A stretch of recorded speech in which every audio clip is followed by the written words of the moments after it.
il me paraît important de souligner l'aspect de la croix. La croix qui nous est présentée sur le Golgotha. La croix est la manifestation pratique de l'œuvre. Et le principe de la croix est la seule mesure divine, le seul moyen pour rejeter ce qui procède de nous-mêmes, ce qui ne peut pas demeurer dans le corps. C'est la raison pour laquelle le Seigneur doit nous traiter dans beaucoup de domaines.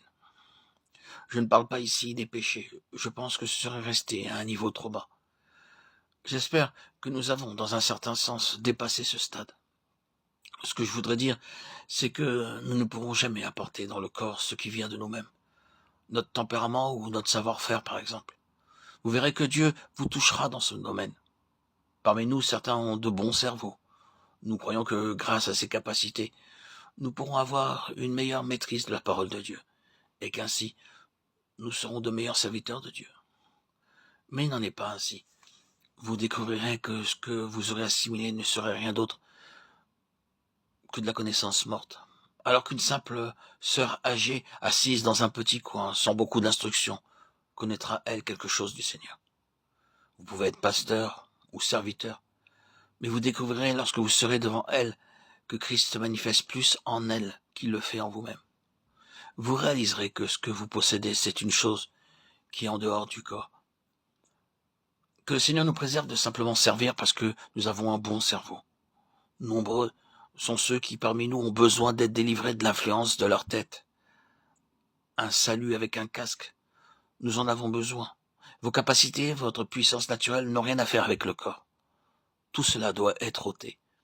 Dieu veut nous faire voir que la force naturelle, l'épine dorsale de notre force naturelle, doit être brisée. Tout cela n'a rien à faire avec le corps. Lorsque vous voyez cela de manière spontanée, vous réalisez que cela ne peut pas édifier. Cette chose n'a pas sa place dans ce domaine. Elle doit se retirer. J'aimerais vous demander une fois de plus de lire l'épître aux Éphésiens en demandant au Seigneur, « Seigneur, quelle est ta pensée dans cette dispensation? Croyez-vous que vous trouverez autre chose que le corps? Vous découvrirez que c'est la chose que Dieu construit aujourd'hui. C'est pourquoi nous devons aller dans le sens de ce qui nous est montré. La croix me conduit au corps. Et la croix préserve et purifie le corps de tout ce qui est naturel, de tout ce qui procède d'Adam. Loué soit le Seigneur. Rien de ce qui vient de moi n'a de part en lui. Il est bon de voir que nous sommes en dehors de cela. Nous n'avons rien qui nous permette d'être orgueilleux. Si nous le sommes, nous en serons humiliés. Rien de ce qui vient de nous n'a de place en cela. Nous pouvons avoir une bonne opinion de nous-mêmes, avoir confiance en nous, accomplissant bon nombre de choses. Mais souvenons-nous que rien de ce qui est en nous ou que nous pouvons faire n'a lieu d'être dans cette chose. La croix doit agir. C'est très coûteux, car cela touche la source même de notre vie propre.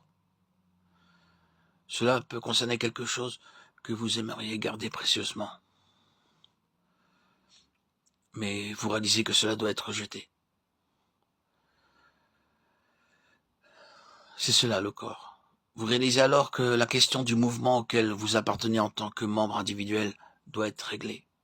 Il ne peut y avoir d'indépendance dans le corps. Le corps ne le permettrait pas.